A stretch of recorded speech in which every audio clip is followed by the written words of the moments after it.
I played the worst rated game on the internet. Every now and then, the internet unites. Not for peace, or progress, or anything useful, but to collectively agree that something is absolutely terrible. This game is that something. With the rating so low it looks like a rounding error, this digital disaster has been reviewed by thousands of people who all reached the same conclusion. No. Naturally, I decided to play it. Downloading the game already felt like a warning. The file size was suspiciously small, as if even the developers didn't want to commit too much storage space to their own creation. The installation finished in seconds, which was my first mistake. Games that install this fast are either masterpieces or crimes. The main menu greeted me with music that sounded like it was recorded inside a microwave. The font looked like it had lost a fight with Microsoft Word. There were 3 menu options: play, options, and exit felt like the most honest design choice. I pressed play.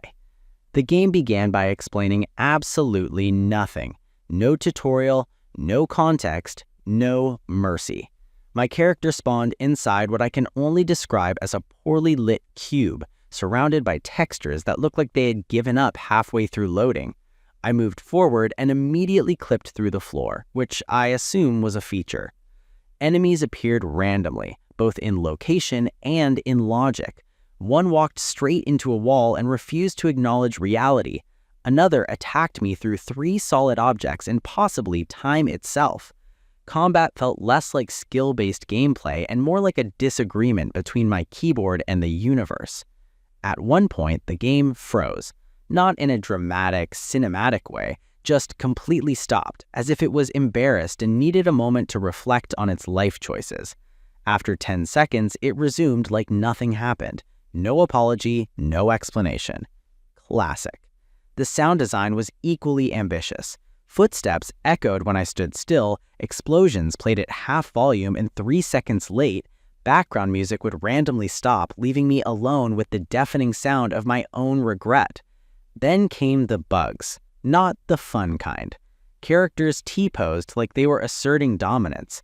Objects vibrated violently for no reason. A door opened, closed, and then opened again as if it couldn't decide whether to let me leave or protect the rest of the game from me. After about 30 minutes, I realized something important. This wasn't just the worst-rated game on the internet. This was a commitment to being bad, a bold, fearless rejection of quality control. A game that looked at basic functionality and said, what if we didn't? And yet, I couldn't stop playing. There is a strange beauty in chaos, a certain honesty in a game that fails this confidently. It wasn't trying to be good, it was trying to exist, and somehow, against all odds, it succeeded. When I finally quit, the game crashed, a fitting goodbye.